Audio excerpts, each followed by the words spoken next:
Hello दोस्तों, आपके अपने YouTube channel AL big study में आप सभी का स्वागत है। आज हम SSC GD का प्रैक्टिस करने जा रहे हैं। जो सन 2025 में तुम्हारा GD का पेपर होगा, तो उससे रिलेटेड यहाँ जो क्वेश्चन हैं आने वाले एग्ज़ाम के लिए, तो उन एग्ज़ामों के लिए हम यहाँ देखेंगे SSC GD के लिए मैथ का प्रैक्टिस सेट।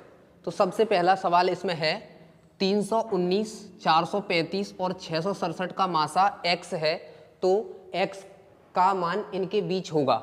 तो देखेंगे कि अगर हमें किसी संख्याओं का मासा निकालना होता है तो मासा निकालने के दो तीन तरीके होते हैं।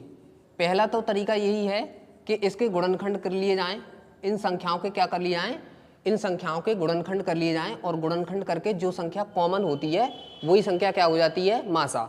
दूसरा तरीका यह है कि 319 का भाग 435 में देखेंगे, जितनी बार भाग जाके शेषफल 0 आएगा फिर उस संख्या से 667 में भाग देंगे, तो जिससे 0 आ जाएगा तो वो हमारा क्या हो जाएगा, मासा। तीसरा तरीका है अंतर करके। तो तीसरे तरीके में अंतर करेंगे हम, तो 319 और 435 में अंतर देखेंगे। तो अंतर देखो, यहाँ 5 में से 9 नहीं जाएगा तो 13, यहाँ से एक ढाई लेंगे, यहाँ होंगे 15, 15 में से 9 गया तो 6 बचा। अब 2 में से 1 गया 1, और 4 में से 3 गया तो 1, यानी कि ये अंतर आया 116।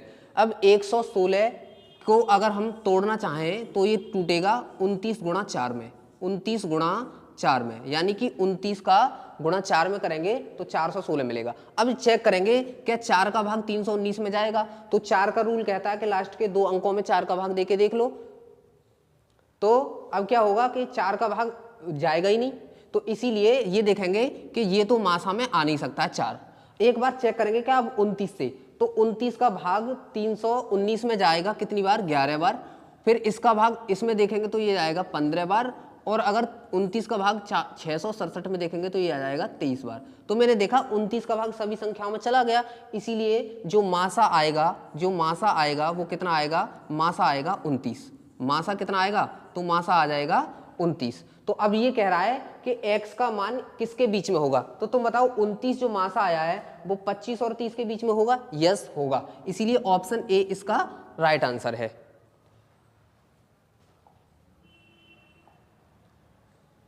नेक्स्ट क्वेश्चन देखते हैं।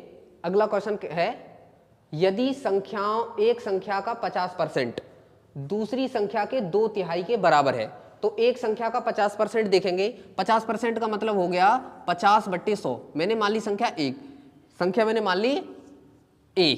अगर मैं a का देखूं, a का 50%, तो a का 50% हो जाएगा 50/100, क्योंकि जब भी परसेंट हटाते हैं तो बट्टे में क्या लगाते हैं, 100 लगाते हैं। दूसरा देखेंगे दूसरी संख्या के 2/3, तो दूसरी संख्या मान लेंगे b, और इसका कितना कह रहा है, इसका कह रहा है 2/3, तो 2/3 आपस में क्या कह रहा है, बराबर है। अगर ये आपस में बराबर है तो हम ये देखेंगे 50 से कम 50, 50 दूनी 100, 3 का गुणा 1 में करेंगे तो ये हो गया 3a, ये कितना हो गया 3a, और 2 का 2 में करेंगे 2 दूनी 4b। तो देखेंगे अगर रेशियो निकालना है हमें a और b का, यानी पहली और दूसरी संख्या का, तो ध्यान रखना है a का दूसरी साइड में कितना है 4, और इसका b का दूसरी साइड में देखेंगे 3, तो रेशियो आ जाएगा 4:3। ऑप्शन नंबर सी इसका राइट आंसर है। नेक्स्ट क्वेश्चन देखेंगे। अगला क्वेश्चन है, त्रिज्या 14 सेंटीमीटर, तो त्रिज्या को लिखते हैं r से, तो r बराबर आ गया यहाँ 14, r बराबर आ गया यहाँ 14 सेंटीमीटर, और ऊंचाई यानी ऊंचाई को h से लिखते हैं, तो h आ गया कितना, 7 सेंटीमीटर।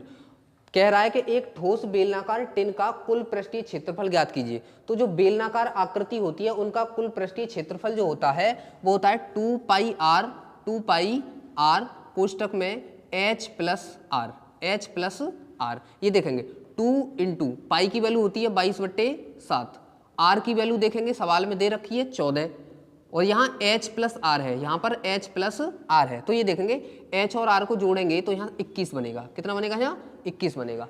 अब क्या करेंगे, 7 से ये 14 कितनी बार कटेगा, 2 बार। अब 2 का गुणा 44 हो गया, 2 का गुणा 88 हो गया, यानी कि 2 का गुणा अगर 22 में करेंगे तो 44, और 44 दूनी 88 इंटू कितना 21, 21 का क्या करना है, इसमें गुणा कर देना है। तो अगर 21 अट्ठे 168 हो गया, हासिल का कितना बना 16, 21 अट्ठे 168, 168 को इसमें जोड़ेंगे तो 8 और 6 14 का 4, हासिल का 1, 6 और 1 7, और 1 हासिल का 8, और 1 का 1 आ गया। तो कितना आएगा, तो आएगा ये 1848 सेंटीमीटर स्क्वायर। तो 1800 ऑप्शन नंबर इसका सी बिल्कुल सही है। नेक्स्ट क्वेश्चन देखेंगे, अगला क्वेश्चन क्या कह रहा है, अगला क्वेश्चन, तो अगले क्वेश्चन में देखेंगे कि अगला क्वेश्चन में क्या है।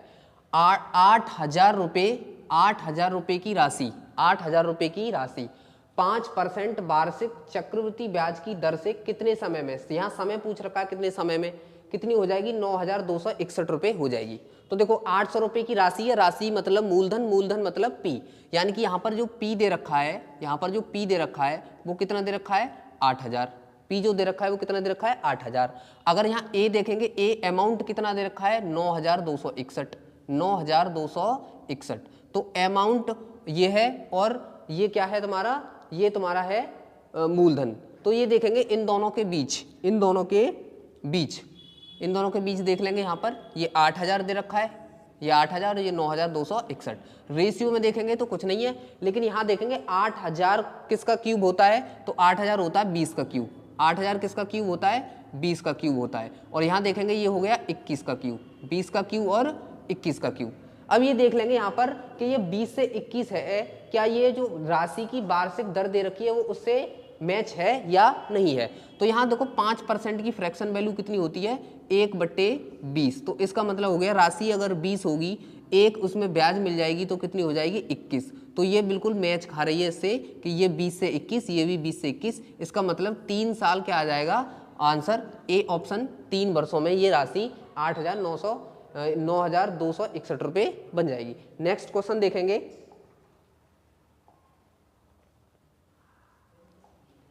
निम्नलिखित को सरल कीजिए। इसको हमें सरल करना है, सरल करने का तरीका है, सबसे पहले हम किसी कोष्टक को सॉल्व करेंगे, उसके बाद का और उसके बाद भाग। लेकिन इसमें ना तो कोई कोष्टक है और ना इसमें का है, इसीलिए सबसे पहले भाग को सॉल्व करेंगे। अगर हम यहाँ पर भाग को सॉल्व करेंगे तो 4 तिया कितना हो गया, ये 12, तो यानी कि 3 बार हो गया। तो ये आ गया 4 प्लस 3, 4 प्लस 3, ये 4 प्लस 3 आ गया। और यहाँ 2 तिया 6, ये बन गया, 6 बन गया ये, और प्लस का कितना है यहाँ पर 1।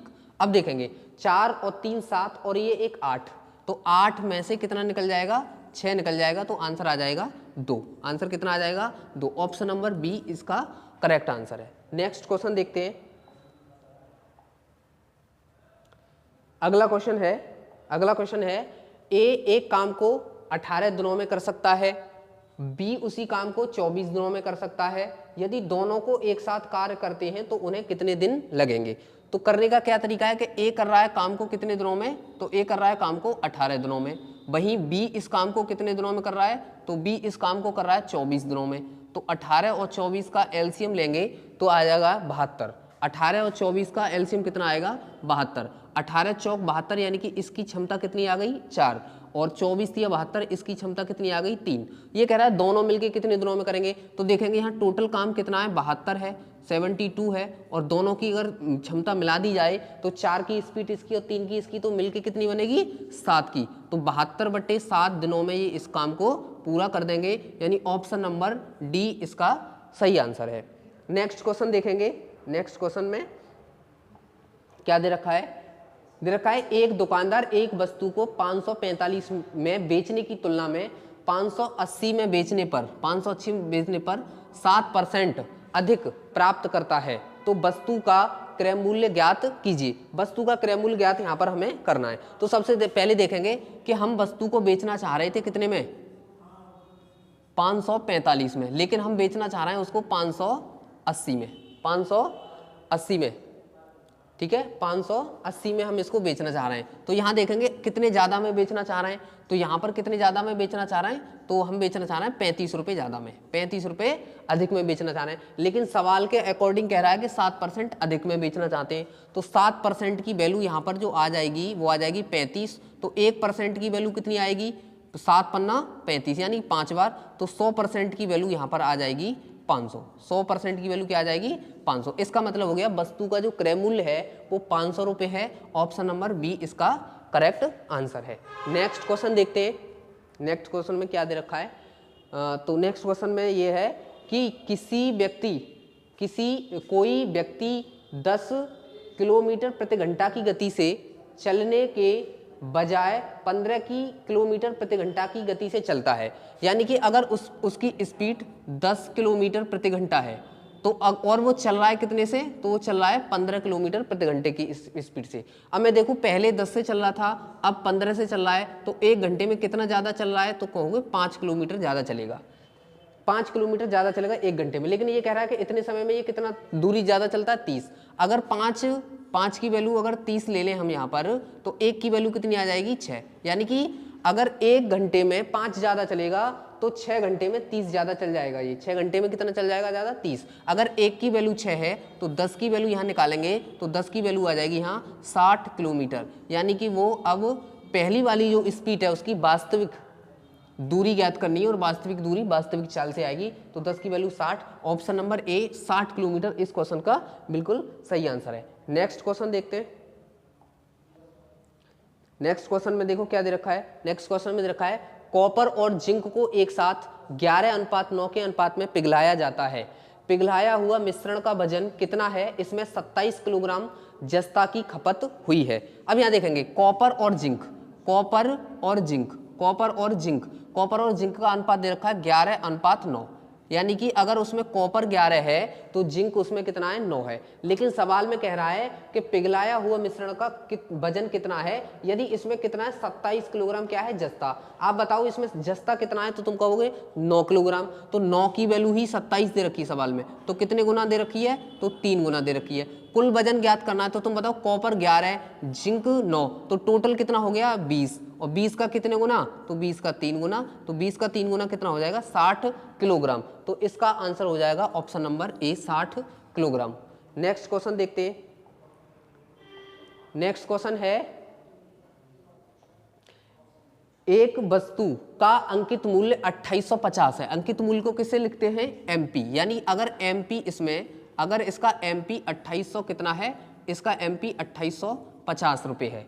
यदि एक व्यक्ति इस पर 20% की छूट देता है और इस छूट देने के बजाय के बाद 20% का लाभ कमा लेता है, यानी कि 20% की छूट भी दे देता है और छूट देने के बाद भी 20% का क्या कमा लेता है, लाभ। तो आप देखो एमपी पर छूट देते हैं तो एसपी निकल के आता है। तो एमपी कितना है, तो 2850, उसमें से छूट निकाल देंगे कितनी परसेंट, 20%। तो कितना बचेगा यहाँ पर, 80/100 बनेगा, 80/100 बनेगा।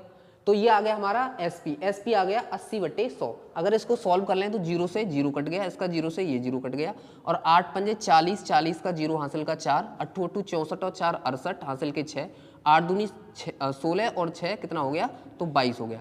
यानी कि एसपी आ गया यहाँ पर 2280। अगर एसपी 2280 आ गया तो 20% का लाभ लेगा, तो लाभ किस पर लिया जाता है, सीपी पर। तो अगर ये और ये दे रखा क्या है, एसपी, तो एसपी से जब सीपी निकालते हैं तो फ्रैक्शन को उल्टा करके लिखते हैं। फ्रैक्शन को उल्टा करके लिखेंगे यहाँ 2280 गुणा एसपी से जब सीपी निकाला जाता है तो फ्रैक्शन क्या रखेंगे, उल्टी करके 2280 गुणा 20% का लाभ यानी कि 100/120, 100/120। तो 20 छिक्के 120, 20 पंजे 100। अब इसको 6 से काट देंगे, इसको 6 तिया 18, 4 बचे, 6 अट्ठे 48, यानी कि आ गया 380। 380 का इंटू करेंगे किसमें, 5 में, तो ये आ जाएगा 1900। यानी कि सीपी जो है वो कितना आ जाएगा, सीपी आ जाएगा 1900। तो सीपी 1900 को इसमें ऑप्शन नंबर डी इसका करेक्ट आंसर है। इसका मतलब लागत मूल्य जो होगा वो 1900 हो जाएगा। नेक्स्ट क्वेश्चन की तरफ चलते हैं, और अगला क्वेश्चन है 5 क्रमागत विषम संख्याएं। 5 क्रमागत विषम संख्याओं का औसत 27 है। कोई 5 संख्या दे रखी होंगी, 1 2 3 4 5, और इन पांचों का जो एवरेज है वो एवरेज कितना दे रखा है, औसत कितना दे रखा है, तो 27। ध्यान रखना है कि जो लगातार संख्याओं का जो एवरेज होता है वो हमेशा बीच वाली संख्या होता है। तो इसमें 5 संख्याएं, तो एवरेज 27 है, तो बीच में कितना रहेगा, 27। और ये संख्याएं कैसी हैं, तो तुम कहोगे सर विषम है। ये क्या है, विषम है। तो अब बताओ इससे पहले क्या रही होगी विषम, तो तुम कहोगे 2 कम करेंगे 25, फिर इधर क्या रही होगी, तो 2 कम करेंगे तो 23, इधर क्या रही होगी, तो 2 ज़्यादा करेंगे तो 29, और इधर 2 ज़्यादा करेंगे तो 31। तो सबसे छोटी संख्या देखूं तो मैं यहाँ पर कितनी है, तो 23 है, और अगर सबसे बड़ी संख्या देखें यहाँ तो कितनी है, 31 है। सवाल में कह रहा है पहली और पांचवी, तो पहली ये है 23 और पांचवी कौन सी है, 31 का गुणनफल ज्ञात कीजिए। इन दोनों का क्या करना है हमें, गुणा। आप मुझे बताओ 23 का गुणा 31 में करेंगे तो इकाई अंक 3 और यहाँ 1 तो इसका मतलब इकाई अंक कितना आएगा 3। अब ऑप्शन चेक करेंगे कि इकाई अंक 3 किसी में नहीं, ना इसमें है, ना इसमें और ना इसमें, किसमें है, ऑप्शन नंबर ए में है, यानी कि 713 इसका क्या हो जाएगा, आंसर हो जाएगा। अगले सवाल की तरफ चलते हैं और अगला सवाल है, एक दुकानदार एक वस्तु के अंकित मूल्य पर 28% की छूट देता है और फिर भी 20% का लाभ कमा लेता है। यदि अंकित मूल्य 900 रुपये है तो वस्तु का क्रय मूल्य ज्ञात कीजिए। अब बताओ, एमपी दे रखा है, एमपी जो दे रखा है वो दे रखा है कितना, 900। एमपी कितना दे रखा है, 900। और एमपी पर छूट जो हमेशा लगती है वो किस पर लगती है, एमपी पर। तो छूट कितने परसेंट की है, 28% की छूट है। आप बताओ, जब एमपी पर छूट दे देते तो क्या निकल के आता है, एसपी निकल के आता है। तो 900 का अगर 28% की उधर से क्या मिल जाएगी, हमें छूट मिल जाएगी, तो ये बनेगा तुम्हारा 72/100। 100 में से 28% की छूट मिल जाएगी तो बनेगा ये कितना, 72/100। आप इसको 2 जीरो से इसके 2 जीरो काट दो, 9 का गुणा इसमें करेंगे, 9 दूनी 18, 9 7 63 और 1 64, यानी कि इसका एसपी बनेगा 648। फिर कह रहा है और फिर भी वह 20% का लाभ कमा लेता। आप मुझे बताओ, अगर एसपी से सीपी निकाला जाता है तो फ्रैक्शन वैल्यू उल्टी रख के निकालते हैं, तो यहाँ रखा जाएगा, उल्टी रखेंगे फ्रैक्शन वैल्यू को, तो 648 और फिर इनटू लाभ है 20% का, तो 100/120 लिखा जाएगा, 100/120। अब इसको काट देंगे तो 20 छिक्के 120 और 20 पंजे 100, 6 से इसको काटेंगे तो 6 एकम 6, ना जाने का 0, 6 अट्ठे 48, 108 का गुणा 5 में करेंगे तो 540 आ जाएगा हमारा सीपी आ जाएगा हमारा 540। अब देखेंगे 540 कौन से ऑप्शन में दिया था, ऑप्शन नंबर डी इसका करेक्ट आंसर है। नेक्स्ट क्वेश्चन देखते हैं। नेक्स्ट क्वेश्चन, अगले क्वेश्चन में कह रहा है, एक व्यापारी एक वस्तु को 5.85% के लाभ पर बेचा गया, इसे 2.1% की हानि पर बेचा गया होता तो उसे 1431 रुपये कम देता। एक बात ध्यान रखनी है कि यदि लाभ और हानि दे रखे, लाभ और हानि दोनों चीज दिया हो सवाल में, तो इनको क्या कर लेंगे, तो ऐसे केस में इनको ऐड कर लेंगे, प्लस कर लेंगे। तो यहाँ पर कितना है, 585, तो देखेंगे ये 5.85 सॉरी, और ये कितना है 2.1, इनको ऐड करेंगे तो ये आएगा 59.7, यानी कि 7.95% आ जाएगा। ठीक है, टोटल मिला के 7 पॉइंट, जबकि दे रखा कितना कम हो जाता है, कितना 1431, तो ये 7 पॉइंट, यानी कि 7 पॉइंट, इसकी वैल्यू कितनी दे रखी है, तो 1431 दे रखी है इसकी वैल्यु। आप मुझे बताओ, यहाँ पर अगर मैं पॉइंट हटाऊंगा तो नीचे 100 करूंगा तो ये हो जाएगा 795/100% बराबर कितना हो जाएगा, 1431। अब इसको काटेंगे 5 से, तो 5 से अगर मैं इसको काटूंगा तो 5 एकम 5 और 2 बचे 2, 5 25 और कितने बचे 4, 5 ने 45, तो 5 से ये काटा, 5 से इसे काटेंगे तो कितनी बार कटेगा, ये कटेगा कितनी बार, 20 बार, तो 20 बार कट गया। अब देखेंगे 3 से काट लो इसको, 3 पंजे 15 और 3 तिया 9। अब 3 से इसे काटेंगे तो 3 चौक 12, 2 बचे 3 सत्ते 21, 2 बचा और 3 सत्ते 21। अब 53 से हमें क्या काटना है, 53 से ये काटना है, 4 9 9 तिया 27, 9 बार कटेगा। ये कितनी बार कटेगा, 9 बार कटेगा। 53 से ये 477 9 बार कटेगा। 9 का गुणा करेंगे 20 में तो 1% की वैल्यू कितनी आ जाएगी, 9 दूनी 18, यानी कि आ जाएगी 1% की वैल्यू आ जाएगी 180। अगर 1% की वैल्यू 180 है तो 100% की वैल्यू निकालेंगे यहाँ, तो 100% की वैल्यू आ जाएगी यहाँ से 18,000। ऑप्शन नंबर डी इसका बिल्कुल करेक्ट आंसर सही। अगला क्वेश्चन देखेंगे, नेक्स्ट क्वेश्चन। अगला क्वेश्चन है, 2 वॉशिंग मशीन कुल 10,750 में लाई गई हैं, उनमें से एक को 25% लाभ और दूसरे को 10% हानि पर बेचा जाता है। यदि उन दोनों वॉशिंग मशीनों का विक्रय मूल्य समान हो तो उनके क्रय मूल्य में कितना अंतर है, अंतर ज्ञात करना है। आप मुझे बताओ, दोनों का विक्रय मूल्य यानी एसपी समान है, पहली वैल्यू दे रखी है 25%। अब बताओ 25% की फ्रैक्शन वैल्यू जो होती है वो होती है 1/4, यानी कि अगर सीपी 4 रहा होगा तो एसपी कितना रहा होगा, एसपी रहा होगा 5। दूसरी बात में कह रहा है कि दूसरे को 10% की हानि पर बेचा गया है। 10% की फ्रैक्शन वैल्यू देखेंगे यहाँ पर, तो 10% की फ्रैक्शन वैल्यू 1/10, यानी कि 10 की चीज पर 1 की हानि ले लोगे तो उसे कितनी में बेचोगे, 9 रुपये में। अब सवाल में कह रहा है विक्रय मूल्य कैसा है, विक्रय मूल्य इसका समान है, तो विक्रय मूल्य को समान कर लेते हैं। तो 9 का इंटू इधर करेंगे तो 9 चौक 36 और 9 पंजे 45, ये 45 हो गया। और 5 का इधर करेंगे, 5 निम 45 और 5 का 10 में तो 5 नहीं, कितना हो गया, 50 हो गया। अब सवाल में कह रहा है कि दोनों वॉशिंग मशीनों का कुल मूल्य कितना है, तो 10,750। तो मैं देखूंगा टोटल मूल्य कितना है, तो यहाँ टोटल मूल्य कितना है, 86 की वैल्यू दे रखी है सवाल में 10,750, 10,750। अगर 86 की वैल्यू, तो मैं पहले 2 से काट के देख लेता हूँ, तो ये कटेगा कितनी बार, 43 बार। तो 43 की वैल्यू सवाल में यहाँ देखेंगे, 2 से काट देंगे इसको हम भी, तो ये कटेगा 5, 2 तिया 6 और 2 सत्ते 14 और 2 पंजे 10, तो ये कटेगा 5 या 375 बार। तो 43 का इसमें क्या देना है, भाग देना है। तो 43 का इसमें भाग देंगे तो देखेंगे कितनी बार कटेगा, तो 43 से कम 43, 10 बचे तो यहाँ हो गया 107। 43 दूनी 86, 43 दूनी 86। अब 43 दूनी 86 हो गया, तो यहाँ देख लेते हैं कितना बचा है, यहाँ 107, तो 86 के बाद 14 और 7 21, यानी कि यहाँ हो गया 215। तो 215 से जाएगा, ये कितनी बार जाएगा भाग, 5 बार। तो 1 की वैल्यू यहाँ पर आ गई 125। अगर 1 की वैल्यू 125 है तो हम कह रहा है कि उनके क्रय मूल्य में कितना अंतर है, तो यहाँ हम अंतर देखेंगे। 36 और 50 में कितने का अंतर है, 14 का। तो 1 की वैल्यू 125, तो 14 की वैल्यू यहाँ पर निकालनी है। तो 125 में किसका गुणा हो जाएगा, 14 का क्या हो जाएगा, गुणा। तो 14 का गुणा करेंगे तो 14 पंजे 70 का 0, हासिल का कितना हो गया 7, 14 दूनी 28 और 7 35, 35 का 5, तो लास्ट में 50 आएगा, 50 अभी दोनों में, तो हासिल का कितना है 3, 14 कम 14 और 3 कितना हो गया 17, यानी कि अंतर जो आएगा वो 1750 का आएगा। ऑप्शन नंबर बी इसका सही आंसर है। नेक्स्ट क्वेश्चन की तरफ चलते हैं। हाँ, अगला क्वेश्चन है, मानव का व्यय उसकी बचत से 200% अधिक है।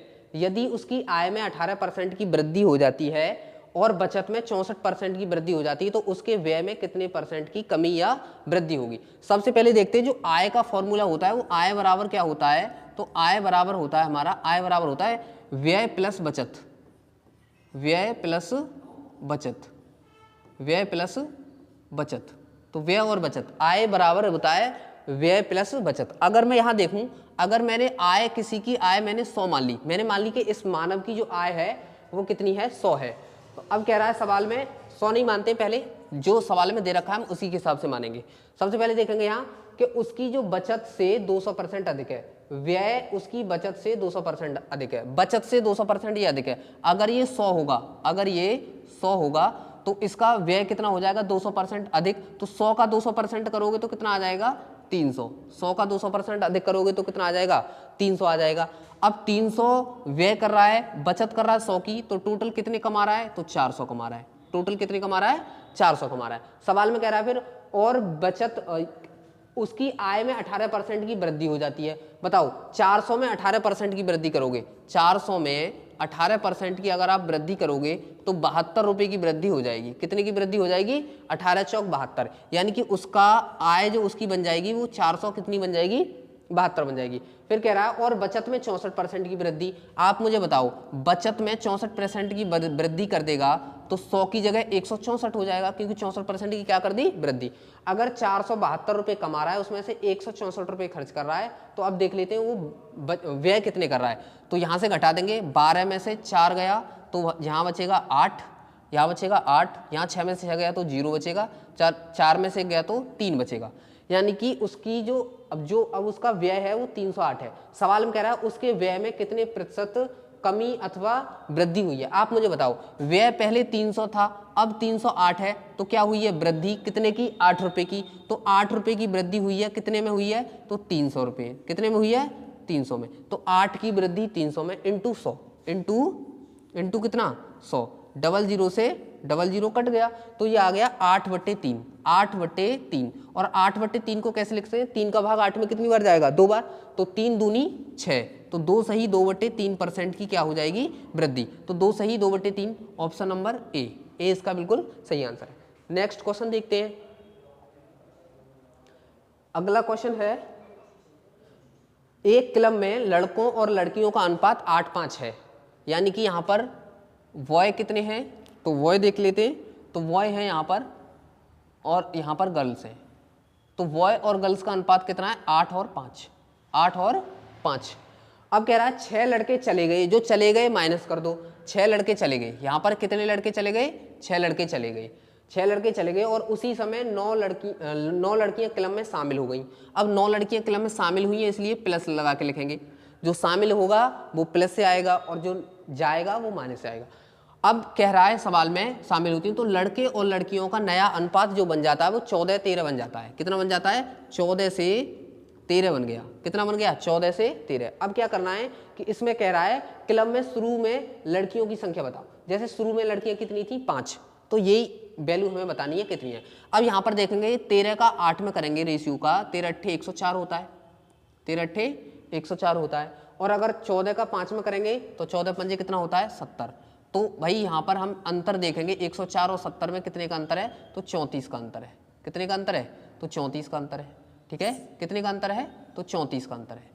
अब ये अंतर यहाँ देखेंगे, 13 छिक्के 78, 13 छिक्के 78 और इधर कितना आएगा, 14 नम्मा 126, 126। इसका इधर करेंगे और इसका करेंगे इधर, तो 13 छिक्के 78 बन गया और 14 नम्मा 126। अगर एक माइनस की वैल्यू है, एक प्लस की वैल्यू, तो इनको ऐड कर देंगे। ऐड करेंगे तो कितना हो गया, 8 से 14 का 4 हासिल का 1, 7, 8, 9 और 1 हासिल 10, 10 का 0 हासिल का 1, 1 और 1 कितना 2, ये आ गया 204। अगर 204 का अगर मैं यहाँ देखूं कि 204 में कितना, 2 से काट लो पहले, 17 बार कट गया और 2 से काटेंगे तो 102 बार कट गया। 17 में छिक्के 102 होता है, 1 की वैल्यू कितनी हो गई, 6। अगर 1 की वैल्यू 6, आप बताओ क्या पूछ रहा है इसमें, लड़कियों की संख्या पूछ रहा है, तो लड़कियों की संख्या कितनी है, लड़कियों की संख्या कितनी है, 5। 1 की वैल्यू 6, तो 5 की वैल्यू कितनी आ जाएगी, तो 5 की वैल्यू आ जाएगी 30। यानी कि यहाँ पर शुरुआत में जो लड़कियां थी वो 30 थी। ऑप्शन नंबर डी इसका सही आंसर है। अगले क्वेश्चन की तरफ चलते हैं। अगला क्वेश्चन देखेंगे। अगले क्वेश्चन में कह रहा है कि एक व्यक्ति ने 4 घंटे में 44 किलोमीटर की दूरी तय की। टोटल मिला के 4 घंटे लगे, 44 किलोमीटर चला गया। लेकिन जो 44 किलोमीटर की दूरी है वो 2 तरीके से की है। एक तो पैदल चल के 7 किलोमीटर प्रति घंटा से पैदल चल के, और जो बची दूरी है वो किससे करी है, साइकिल से। साइकिल से कितनी की स्पीड पकड़ी है, 15 की स्पीड पे। ध्यान रखना है इसमें, ऐसे सवालों में आपको क्या करना है कि यहाँ 4 घंटे में 4 घंटे लगाए इसने, कितने घंटे लगाए, 4 घंटे, और कितने किलोमीटर गया, तो 44 किलोमीटर ये यहाँ पर चला गया। अगर मैं देखूं यहाँ पर पैदल कितना गया है, किससे गया है, पैदल। अगर हम यहाँ पैदल देखें तो पैदल कितनी सी स्पीड से गया है, 7 की स्पीड से। और अगर साइकिल से देखें, साइकिल से कितना गया है, तो अगर हम साइकिल से देखें यहाँ पर, तो ये साइकिल से गया है कितना, 15 किलोमीटर प्रति घंटा की चाल से गया है। ऐसे सवालों को करने के लिए आप क्या करोगे, जो छोटी वाली वैल्यू होती है उसमें बड़ी वाली वैल्यू को उसके हिसाब से तोड़ लेते हैं। तो यहाँ तोड़ेंगे 7, तो इसको तोड़ेंगे 7 + 8, 7 + 8। अगर सारी की सारी दूरी हम 7 किलोमीटर प्रति घंटे के मान लें, अगर हम सारी की सारी दूरी को 7 किलोमीटर प्रति घंटे के हिसाब से मान लें, तो 4 घंटे में 7 की स्पीड से 28 किलोमीटर दूरी तय कर लेगा। अब क्या है, 44 में से 28 किलोमीटर दूरी तो तय कर ली, तो इसका मतलब अब कितनी बची, तो बची दूरी कितनी, 16। अगर 8 की स्पीड से 16 किलोमीटर जाएगा तो 1 घंटे में कितना जाएगा, तो 1 की वैल्यू कितनी आ जाएगी यहाँ पर, तो यहाँ पर 1 की वैल्यू आ जाएगी 2 घंटा। अगर इसने साइकिल से 2 घंटे लगाए हैं, साइकिल से कितने घंटे लगाए हैं, 2 घंटे, और साइकिल की स्पीड 15 है, 2 घंटे में ये 15 दूनी 30 किलोमीटर चला जाएगा। इसका मतलब है कि इसने साइकिल से जो दूरी तय की है वो 30 किलोमीटर दूरी तय की है 15 की स्पीड से 2 घंटे में। ऑप्शन नंबर डी इसका सही आंसर हो जाएगा। नेक्स्ट क्वेश्चन की तरफ चलते। अगला क्वेश्चन है, 4 अंकों की वह सबसे बड़ी संख्या ज्ञात कीजिए जो 18, 21 और 24 से विभाज्य है। यहाँ पर देखो विभाज्यता के नियम हमें पता होने चाहिए। अगर मैं देखूं इसमें से मुझे ऑप्शन छांटना है। सवाल कह रहा है कि वह संख्या 4 अंकों की सबसे बड़ी से बड़ी होनी चाहिए, और किससे कटनी चाहिए, 18 से कटनी चाहिए, 21 से कटनी चाहिए और 24 से कटनी चाहिए। आप मुझे बताओ 18 जो मिल के बना होता है वो किससे मिला होता है, तुम कहोगे 9 गुणा 2 से मिलके बना होता है, क्योंकि यहाँ हम 9 का रूल लगाएंगे, इसलिए मैंने 9 × 2 में तोड़ा है। हालांकि ये और किसी में भी टूट सकता है। ठीक है, तो अब देखेंगे तो 9 का रूल कहता है कि अंकों के योग में 9 का भाग चला जाना चाहिए। तो अंकों के योग में 9 का भाग देखो यहाँ जा रहा है 8 और ये 9 और 8 17 हो गए, 17 और 6 23, 23 17 और 6 कितना हो गया 23, 23 और 4 हो गया 23 और 4 27, यानी कि इसका मतलब इसमें भाग जा रहा है, इसमें भाग जा रहा है। एक बार इसको चेक कर लेते हैं, यहाँ जाएगा क्या भाग 9 और 6 15 और 1 16 और 8 24, यहाँ पर भाग नहीं जाएगा 9 का, यानी कि ये ऑप्शन नहीं हो सकता, ये आंसर नहीं हो सकता। देखेंगे यहाँ भाग चला जाएगा क्या 8 और 17, 17 और 4 21 22 23, यानी कि यहाँ पर भी भाग नहीं जाएगा। एक बार और चेक कर लेते हैं क्या यहाँ जाएगा, तो यहाँ देख लेते हैं हम कि जाएगा या नहीं जाएगा। 9 और 5 14, 9 और 5 14 और 7 21 और 6 21 और 6 हो गया 27, तो यहाँ भी जा रहा है। तो ऑप्शन नंबर ए और ऑप्शन नंबर डी में से कोई हो सकता है, लेकिन अभी पहचान नहीं हुई है कौन सा है। लेकिन अभी मैं देखूंगा 21 किससे मिलके बना होता है, तो तुम कहोगे 7 गुणा 3 से मिलके बना होता है 21, 7 गुणा 3 से मिलके बना होता है 21। तो 7 का अब देखेंगे किसमें 7 का भाग जाएगा, मैं यहाँ चेक करके देखता हूँ। 7 एकम 7, 2 बचा, 7 चौक 28 और बचा यहाँ 64, 7 का भाग इसमें नहीं जाएगा, यानी ये ऑप्शन नहीं है। इसका आंसर सही है ऑप्शन नंबर डी, यानी कि 9576 इस सवाल का आंसर हो जाएगा। नेक्स्ट क्वेश्चन पर चलते हैं।